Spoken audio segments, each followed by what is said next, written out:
गुरुर्ब्रह्मा गुरुर्विष्णु गुरुर्देवो महेश्वरा गुरुर्साक्षात् परं ब्रह्म तस्मै श्री गुरुवे। વિદ્યાર્થી મિત્રો, આપણે આગળના તાસની અંદર ચોપડાની ઇન્દ્રજાળ તેમાં લેખક પરિચય તેમજ પાઠનો ભાવાર્થ આપણે સમજ્યા હતા. આજે આપણે તે પાઠનું વાંચન કરતા જઈએ અને તેમને ભણતા જઈએ. ચંદ્રકાંત પંડ્યા, ચોપડાની ઇન્દ્રજાળ, આત્મકથા ખંડ. જન્મ 31/8/1920 અને અવસાન 13/10/2001. ચંદ્રકાંત જેઠાલાલ પંડ્યાનો જન્મ વલસાડ જિલ્લાના ધરમપુરમાં થયો હતો.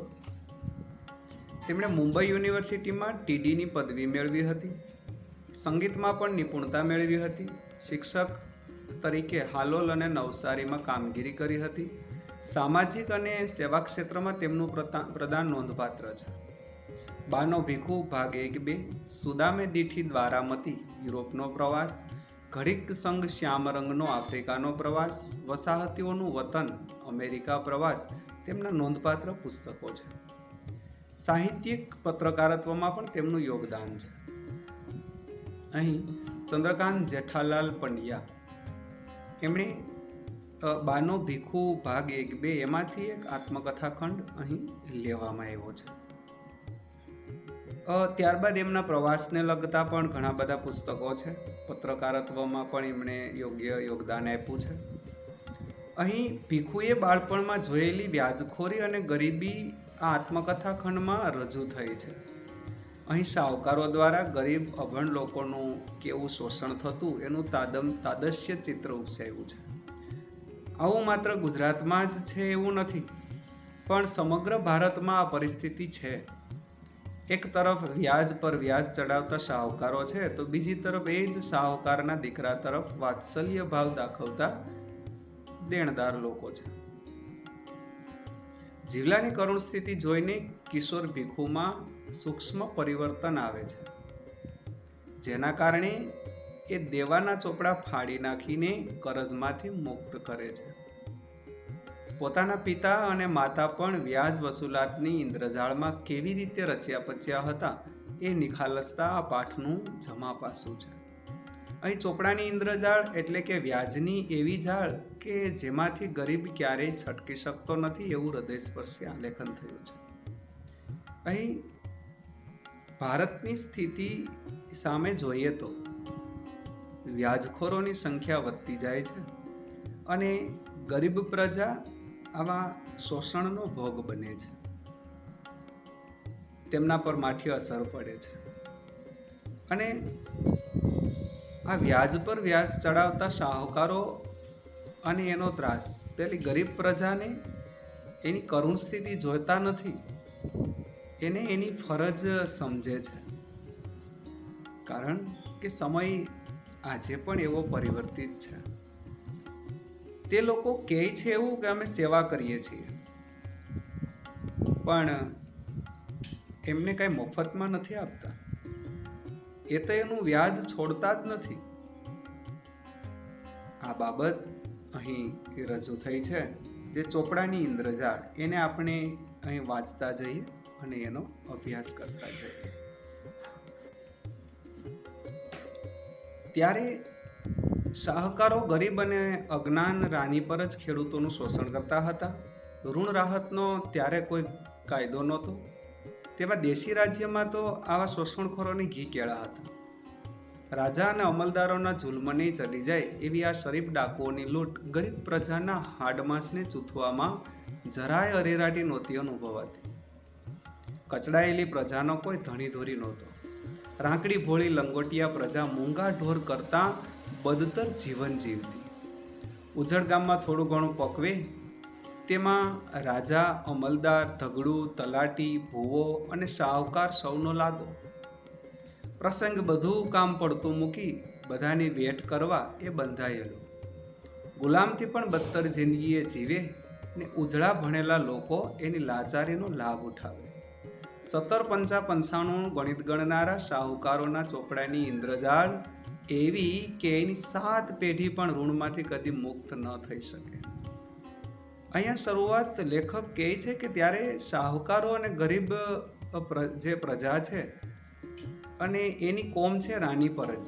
આ લોકો, આ ખેડૂતો છે એનું શોષણ આ શાહુકારો કરતા અને ત્યારે કોઈ ઋણ રાહતનો કાયદો નહોતો. એટલે આવા શોષણખોરો ઘણા બધા હતા. એને જાહો જલાલી અને અમલદારોના જુલ્મને પણ સડી જાય એવું આ લોકો શરીફ ડાકુઓ. એમાં રાકડી ભોળી લંગોટી પ્રજા છે એની ઉપર રાજા, અમલદાર, પોલીસ, તલાટી, ભુવા, શાહુકાર આ બધા લોકોનો લાગો. કોઈ પણ પ્રસંગે પેલા ગરીબ લોકો એનું કામ કરી જાય મફતમાં, એનું વેઠ ઉતારી જાય અને આ ગુલામી પ્રજા છે એવી બદતર જિંદગી જીવતા. અને પેલા લોકો એના ઋણમાંથી મુક્ત થવા જ ન દેતા. તેની 7 પેઢી પણ આ ઋણમાંથી મુક્ત ન થતી. આવી સ્થિતિ હતી. ત્યારે લેખક પોતાની વાત કરે છે કે મારા પિતાજીને શાહુકારી કરી પૈસા કમાવાનો કિમિયો કોઈ ભાઈબંધે બતાવેલો. એટલે લોભે લોભે એની ખેતી સાથે ધીરધારનો ધંધો પણ કરતા. પિતાજીને હાવકાર કહીને સૌ બોલાવે.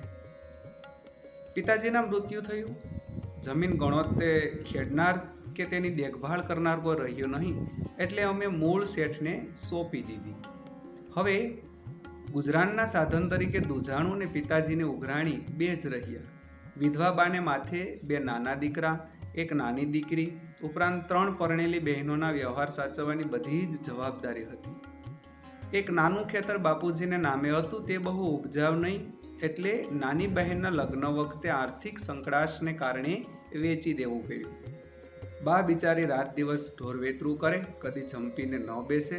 કોઈને ત્યાં જરૂર પડે રાંધી આપે ત્યારે માંડ 2 ટંક રોટલા મળે. બાપુજી શાહુકારીનો ધંધો કરતા પણ ઘરમાં ભાગ્યે જ કશી બચત મૂકી ગયેલા. એ જમાનો પણ સોંઘારતનો. 10 રૂપિયે હારો ભાત. એ જ પ્રમાણે બધી ચીજ વસ્તુ. એમાં બચત શી રીતે થાય? એટલે કુટુંબનો બોજો એકલા હાથે ઉચકતા તો બાને નવનેજા પડ્યા. દીકરામાં હું મોટો એટલે 14 વર્ષની ઉંમરે ગામડે ઉઘરાણી કરવા બા મને મોકલે. દેણદારો પ્રામાણિક. અહીં લેખક પોતાના પિતાજીનો પરિચય આપે છે. એમના પિતાજીને ગામમાં સૌ કોઈ શાહુકાર કહીને બોલાવતા. આ શાહુકારનો ધંધો કોઈ ભાઈબંધે બતાવેલો એટલે લોભે લોભે એ ખેતી સાથે આ ધીરધારનો ધંધો પણ કરતા એવું લેખક કહે છે. પિતાજીનું મૃત્યુ થાય ત્યારે એમની માતા ઉપર દરેક જવાબદારી આવી જાય છે.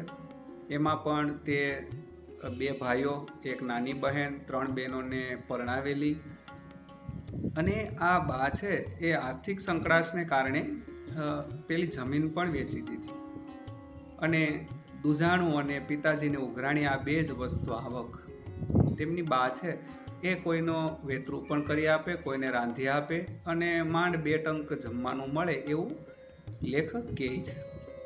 અને તે સોંગારતનો સમય હતો એવું લેખક કહે છે. અને બધો જ બોજ તેમની બા ઉપર હતો. અને લેખક કહે કે દીકરામાં હું 14 વર્ષનો. બા છે એ ઉઘરાણી કરવા માટે ગામડે મને મોકલે. દેણદારો બહુ પ્રામાણિક. પણ ખેતીના વર્ષો એક પછી એક એવા ખરાબ આવે કે લેણદારોને રોકડ કશું આપી ન શકે. ક્યારેક થોડું ઘણું આપે એ તો અમારા કુટુંબને આપદા ન પડે એટલા ખાતર. પોતે પેટે પાટા બાંધી આછું પાતળું ખાઈને પણ જે મળે એ વ્યાજ પેટે ભરી જતા. જે એના લેણદારો હતા એ વ્યક્તિની વાત કરી કે ખેતીના વર્ષો એક પછી એક ખરાબ પડવા માંડે છે એટલે એમનું વ્યાજ પેટે એ થોડું ઘણું ભરી જાય એવું વિચારતા કે આ શાહુકારના છોકરા છે એના કુટુંબને દુઃખ ન પડે એટલા ખાતર એ પોતે પેટે પાટા બાંધીને પણ થોડું ઘણું આછું પાતળું ભરી જતા. હવે વાત કરે છે લેખક કે ધરમપુરથી 5 માઇલ દૂર મરઘમાળ ગામે રાનીપરજ કોમના જીવલા નામના ખેડૂત પાસે અમારું લેણું નીકળે. કાઠા વર્ષોમાં જીવલાની સ્થિતિ બહુ કપરી થઈ ગયેલી. પૈસા તો જે મળે તે આપે, પણ બાપુના મૃત્યુ પછી વર્ષો વર્ષ લાકડા, ડાંગર, કઠોળ, ગોળ, કેરી, શાકભાજી, ઢોર માટે ઘાસ ને એવું કંઈક ને કંઈક વ્યાજ પેટે ભરે. વર્ષ ગમે તેવું નબળું પડ્યું હોય તોય હાવકારનો પોયરાને આ બધા નહીં પડવી જોઈએ, એ ભાવનાથી કંઈક તો આપવું જ જોઈએ એવું માનતો જીવલો દાનતનો શુદ્ધ. ધરમપુર 5 માઇલ ધરમપુરથી દૂર મરઘમાળ નામનું ગામ છે. રાનીપરજ કોમનો વ્યક્તિ જીવલો રહે છે. અને આ ખેડૂત પાસે લેખક કહે છે કે અમારા પિતાજી વખતનું ત્યાંથી લેણું નીકળે, એટલે વર્ષો પણ કાઠા પડે છે. એ દરેક વર્ષોની અંદર તેઓ લાકડા, ડાંગર, કઠોળ, ગોળ, કેરી, શાકભાજી આવું બધું, ઢોર માટે ચારો, અને ક્યારેક ક્યારેક બાને મદદ કરે, કામમાં પણ એ આપી પણ જતો. એ જીવલાની વાત કરે છે અને એવું વિચારતો કે આવકારના છોકરાને વિપત્તિ, સંકટ ન પડવું જોઈએ, આવું તેઓ વિચારતો. દાનતનો શુદ્ધ માણસ. એટલે જીવલો અવારનવાર ઘેર આવતો, મારા ઉપર પુષ્કળ પ્રેમ, શેરડી, બોર, જાંબુ, કેરી એવું કંઈક ને કંઈક મારા માટે લાવે. તેની સાથે કોઈક વાર તેનો પુત્ર ગોવિંદ પણ હેર જોવાની લાલચે આવે. લંગોટી ને મેલું જીરણ ડગલું એ એનો પોશાક. જીવલો જુવાનીમાં પણ ખખડી ગયેલો, હાડપિંજર જેવો તો એનો પુત્ર ગરીબડો, અર્ધનગ્ન દશામાં ખુદ દરિદ્રતાને પણ શરમ આવે એવો. જીવલાના કુટુંબની આવી કરુણ દશા છતાં એની વફાદારી મુખ સાક્ષી જેવો હું માત્ર જોયા કરતો. જીવલાનું વર્ણન કરે છે કે જીવલો અવારનવાર ઘેર આવતો, તેમના ઉપર પુષ્કળ પ્રેમ, તેમના માટે ખાવા માટે ફળ ફૂલ લાવતો. તેમની સાથે કોઈક વાર એમનો પુત્ર ગોવિંદ પણ શહેર જોવાની લાલચ માટે આવતો, અને એક લંગોટીવાળી હોય, જીર્ણ ડગલું પહેર્યું હોય એવો એનો પહેરવેશ. અને જીવલો પણ જુવાનીમાં જાણે ખખડી ગયેલો, ગરીબાઈ આટો વાટી ગયેલી, હાડપિંજર જેવો એનો દેહ. એમનો પુત્ર પણ ગરીબડો, અર્ધનગ્ન દશામાં, જ્યારે દરિદ્ર નારાયણને પણ દયા આવે એવો. અને જીવલાના કુટુંબની પરિસ્થિતિ એકદમ કરુણ, પણ વફાદારી મુખ સાક્ષી જેવો. લેખક કહે છે કે હું એને જોયા કરતો.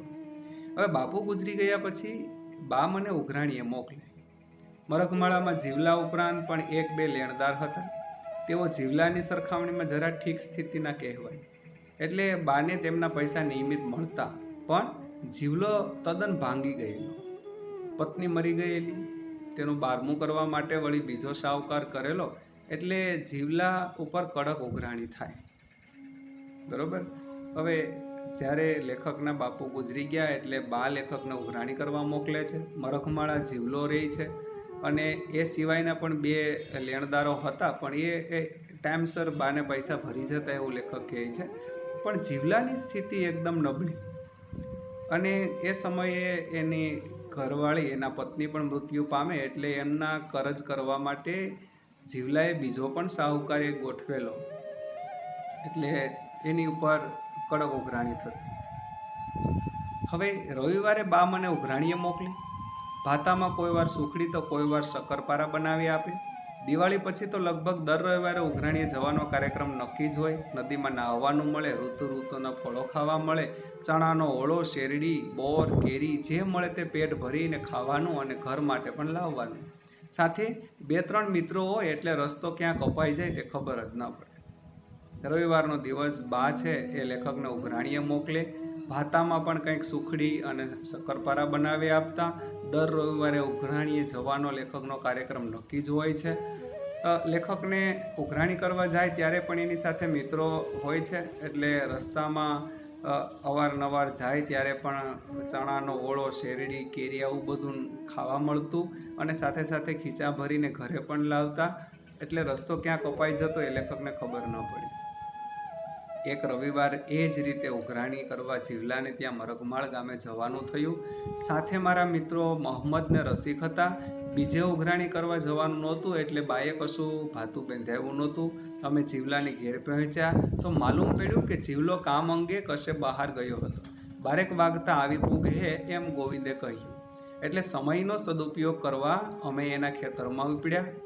બોરડી ઉપરથી સરસ મજાના મીઠા રાંદેરી બોર પડ્યા, ખાધા ને ગજવા બેર્યા.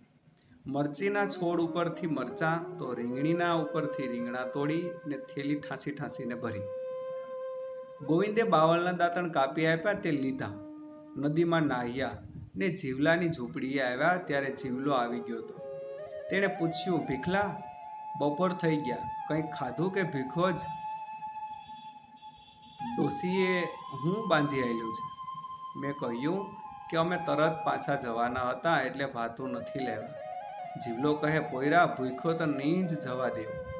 દાળ ચોખા આપું તે ખીચડી બનાવી નાખ. ખીચડી કે દાળ ભાત મને બહુ ભાવે નહીં, ને એ કડાકૂટ કરે કોણ? એટલે ના પાડી. પણ જીવલો એમ શાનો માને?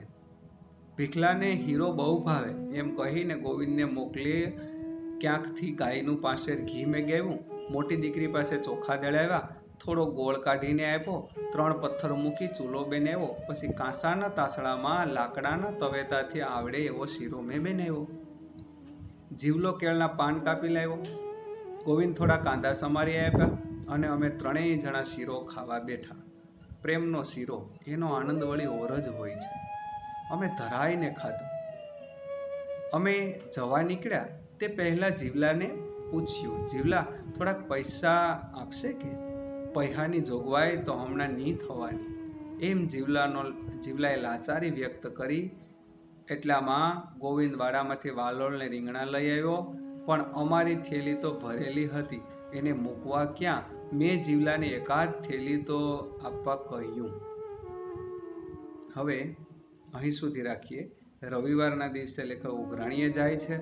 ત્યાં જાય ત્યારે ગોવિંદ હોય છે, જીવલો ક્યાંક બહાર ગયો હોય છે, એટલે તેઓ તેમના ખેતરમાં સમયનો સદુપયોગ કરી અને ફરવા જાય છે.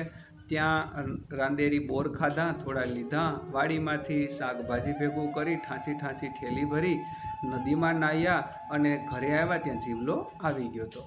એટલે જીવલાએ એમને ભૂખ્યો છે એવી ભલામણ કરી અને દાળ ચોખા કરી આપવાનું કીધું, પણ લેખક કહે છે કે એ મને ભાવે નહીં અને કેળાકૂટ કોણ કરે?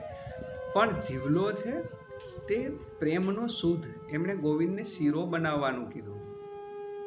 એટલે ગોવિંદને મોકલો ગાયનું પાછળ ઘી લેવા માટે અને પોતાની દીકરીને ચોખા દળાવવા બેસાડી અને સરસ મજાનો શીરો બનાવ્યો લેખકે અને તેમના બંને મિત્રોએ ખાધો. પ્રેમનો શીરો, આનંદ કેવો હોય છે એનો.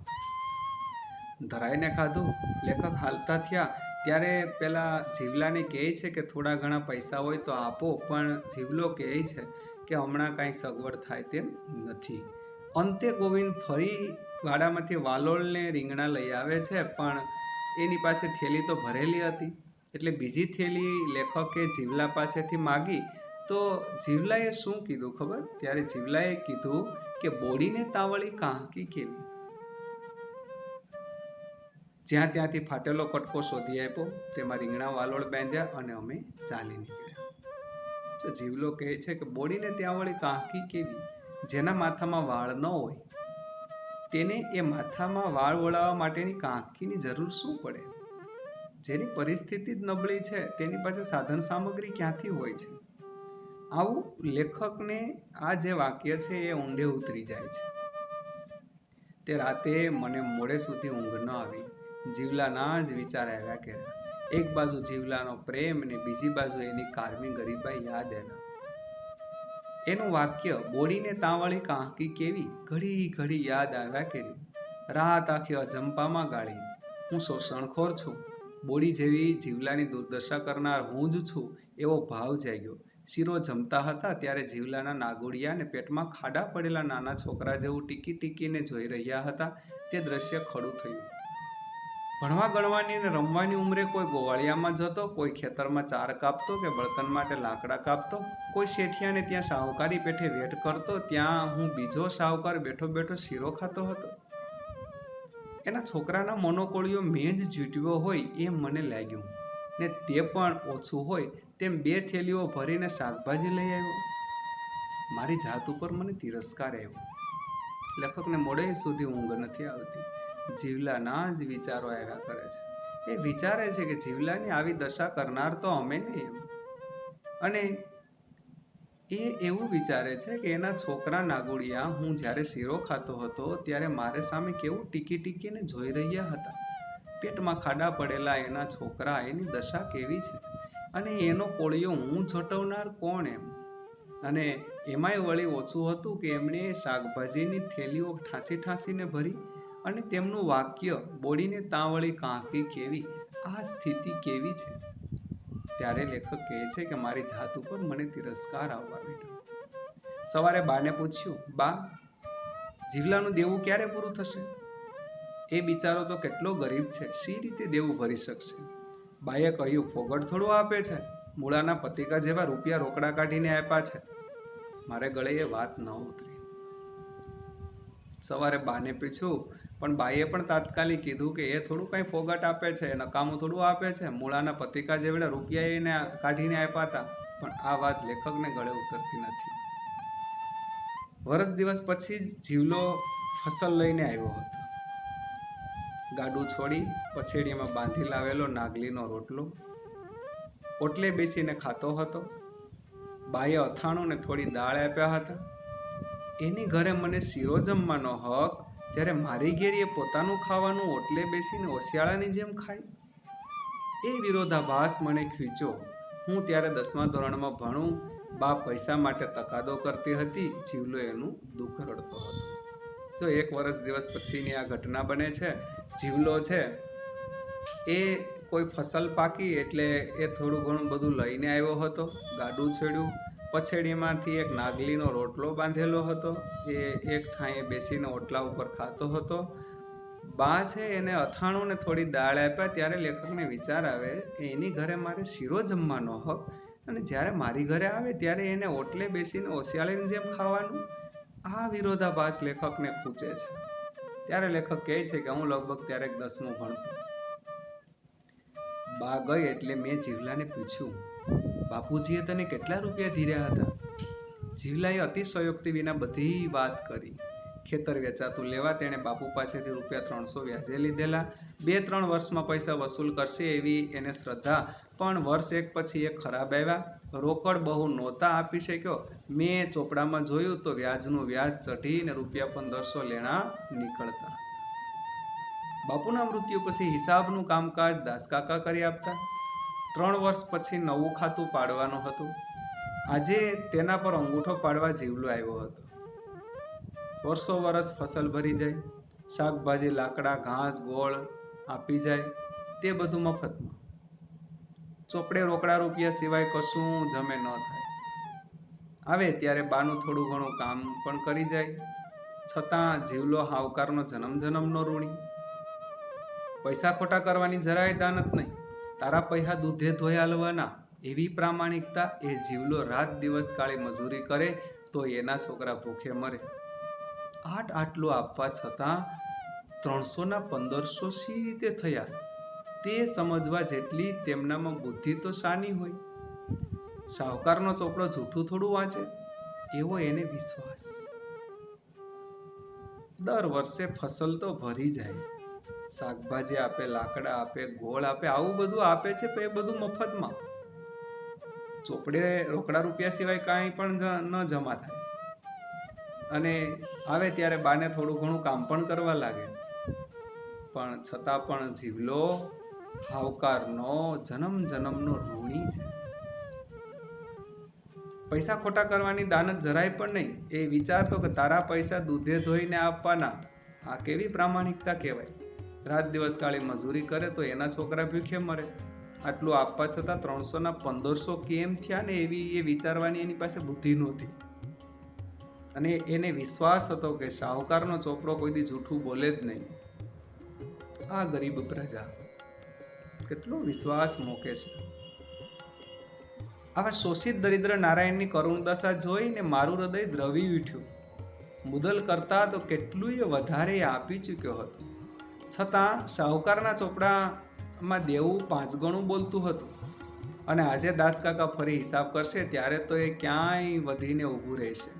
જીવલો તો શું, એની 7 પેઢી પણ દેવું ચૂકવી ન શકે એવા ચોપડાની ઇન્દ્રજાળ હતી. મારું હૃદય રડી ઉઠ્યું. હું ગાંધીવાદી જીવન જીવું છું એવા મારા ખ્યાલો માત્ર દંભ લાગ્યા. અને બા હજી તો હા કરે ન કરે તે પહેલા જીવલાના દેખતા ગરીબોનું લોહી સૂચી રક્તવર્ણા બનેલા એ શાહુકારી ચોપડાના બધા પાના મેં ચીરી નાખ્યા. જીવલાને કહ્યું, જા તું હવે અમારા લેણામાંથી છૂટો. અંતે અંત સરસ મજાનો ભીખુ શું કરે છે, લેખક શું કરે છે?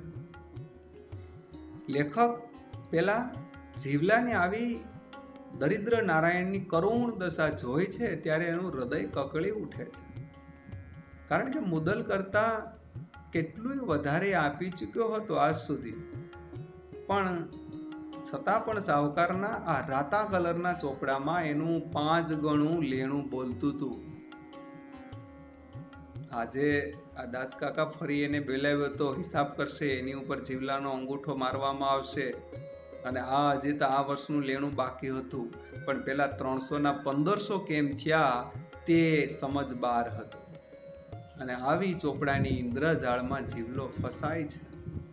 વ્યાજનું પણ વ્યાજ, વ્યાજનું પણ વ્યાજ, એની ગરીબાઈ કેવી, એ વ્યાજ કેમ કરીને ભરી શકે? આવું બધું વિચારીને લેખકનું હૃદય રડી ઉઠે છે. એ વિચારે છે કે હું ગાંધીવાદી જીવન જીવું છું એ મારો ભ્રમ છે. એ ખ્યાલ માત્ર દંભલાઈ ગયો. અને બા હજી તો હાના જીવલા સાથે વાતો કરે તે પહેલા શું કર્યું? જીવલાના દેખતા આ ગરીબનું લોહી સૂચી રક્તવર્ણો બનેલો આ ચોપડો, આ શાહુકારના ચોપડાના બધા જ પાના લેખક પેલા જીવલા સામે ચીરી નાખે છે અને પછી બોલે છે કે જા તું હવે અમારા લેણામાંથી છૂટો. આવું અંતે લેખક આની ગરીબ દશા જોઈ આ જીવલા પર દયા આવે છે, એનું હૃદય કંપી ઉઠે છે અને અંતે આ ગરીબોના લોહી સૂચીને લાલ બનેલા ચોપડાના પાના લેખક જીવલા સામે જ ફાડી નાખે છે અને અંતે કહે છે કે જા આજથી તું ઋણમાંથી છૂટો. ચાલો મિત્રો, તો આજે આપણે એના સમાનાર્થી શબ્દો પણ જોઈ લઈએ. ચાલો, પેલું છે દાયકાઓ. દાયકો એટલે 10 વર્ષનો સમયગાળો. ઋણ એટલે દેવું અથવા કરજ. ઉજ્જડ જમીન એટલે વેરાન જમીન. વેઠ કરવી એટલે આર્થિક બદલો આપ્યા વિના કરાતી મજૂરી કે કામ. ધીરધાર એટલે વ્યાજે નાણાંની આપલે કરવી તે. પુષ્કળ એટલે ખૂબ અથવા અતિશય. શાહુકાર એટલે ધનવાન, પૈસાદાર. મુક્ત એટલે આઝાદ, સ્વતંત્ર. મુદલ એટલે મૂળ રકમ.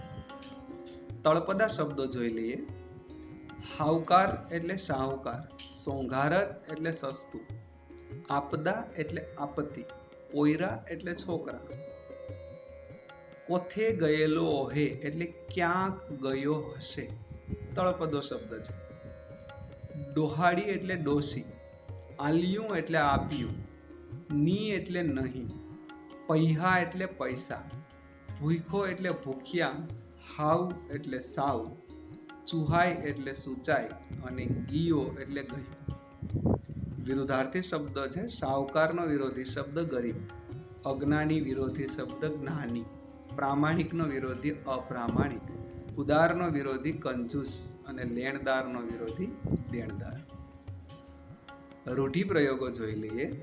ઘી કેળા હોવા એટલે પૈસાદાર હોવું, માલામાલ હોવું. અરેરાટી અનુભવવી એટલે ત્રાસી જવું, દુઃખ અનુભવવું. આર્થિક સંકળામણ હોવી એટલે પેટે પાટા બાંધવા, આર્થિક તકલીફ હોવી, ગરીબ સ્થિતિ હોવી. નવે નેજા પડવા, રૂઢિપ્રયોગ. નવે નેજા પડવા એટલે ખૂબ તકલીફ પડવી. હૃદય દ્રવી ઉઠવું એટલે ખૂબ જ દુઃખી થવું. 1755 અજ્ઞાન પ્રજાને છેતરવા માટે યોજાતું ખોટું ગણિત. કહેવત જોઈએ. બોડીને તાવળી કાંકી કેવી. અત્યંત દરિદ્રતા હોવી એટલે અહીં જેને ખાવાનું ન હોય તેની પાસે સાધન સામગ્રી ક્યાંથી હોય. બાંધી મુઠ્ઠી લાખની. જ્યાં સુધી વાત બહાર ન જાય ત્યાં સુધી ઇજ્જત સચવાય. એટલે બાંધી મુઠ્ઠી લાખની એવી કહેવત છે. શબ્દ સમૂહ માટે એક શબ્દ.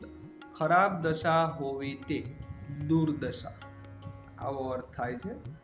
હવે ત્યારબાદ એનું સ્વાધ્યાય પણ આપણે જોઈ લઈએ. ચાલો, સ્વાધ્યાય.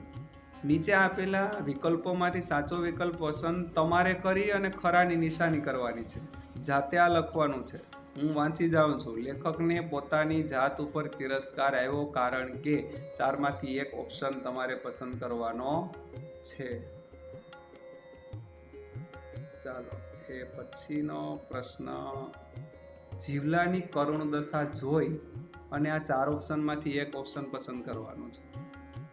બીજું, નીચેના પ્રશ્નોનો એક વાક્યમાં ઉત્તર આપો. ઉજળ જમીનમાં જે ધાન પાકતું તેમાં કોનો ભાગ ગણાતો હતો? ગોતી લેજો પ્રશ્ન. એ વાત આપણે કરી લીધી છે. ગરીબોનું શોષણ કરનાર ચોપડાનો રંગ કેવો હતો? તે પણ તમે શોધીને લખી લેજો. ત્રીજું, નીચેના પ્રશ્નોના 2-3 વાક્યમાં ઉત્તર આપો. એમાં પેલું છે, લેણદાર અને દેણદારના આવકારામાં રહેલો વિરોધાભાસ જણાવો. અને બીજો, દર વર્ષે જીવલો લેખકના ઘરે કઈ કઈ વસ્તુઓ આપવા જતો? ચોથો પ્રશ્ન, નીચેના પ્રશ્નોના 7-8 લીટીમાં જવાબ આપો. જીવલાનું પાત્રાલેખન તમારા શબ્દોમાં કરો. અને રાતો ચોપડો ફાડી નાખવા પાછળ લેખકનું મનોમંથન કેવું હતું તેના વિશે તમે લખી શકો છો. અને વિદ્યાર્થી મિત્રો, આપની પ્રવૃત્તિ ચર્ચા કરો. દેવું કરવું જરૂરી છે કે નહીં? વર્ગખંડને 2 જૂથમાં વિભાજિત કરીને જ્યારે વર્ગખંડ ચાલુ થાય ત્યારે પણ આપણે આવો પ્રયત્ન કરીએ. ભીખુ અને જીવલાનો સંવાદ રજૂ કરો. 2 વિદ્યાર્થી પાત્ર વર્ણી કરીને આવું કરી શકે છે. તો વિદ્યાર્થી મિત્રો, આજે આપણે આ પાઠને અહીંયા વિગતે આપણે જોયો. અને આ સ્વાધ્યાય છે તે તમારી નોટબુકની અંદર એના પ્રશ્નોના જવાબો વિગતે વ્યવસ્થિત મુદ્દાસર લખી લેજો. અને આ પાઠનું ફરી વાંચન કરીને આપ સમજવા પ્રયત્ન કરજો. અને આપ સૌ મહેનત કરતા રહેજો. અને ક્યાંય પણ ન સમજાય ત્યાં પ્રશ્ન પૂછતા રહેજો. ઓકે વિદ્યાર્થી મિત્રો, થેન્ક યુ. ફરી મળશું હવે પછીના પાઠની અંદર. ઓકે. गुरुर्ब्रह्मा गुरुर्विष्णु गुरुर्देवो महेश्वरा गुरु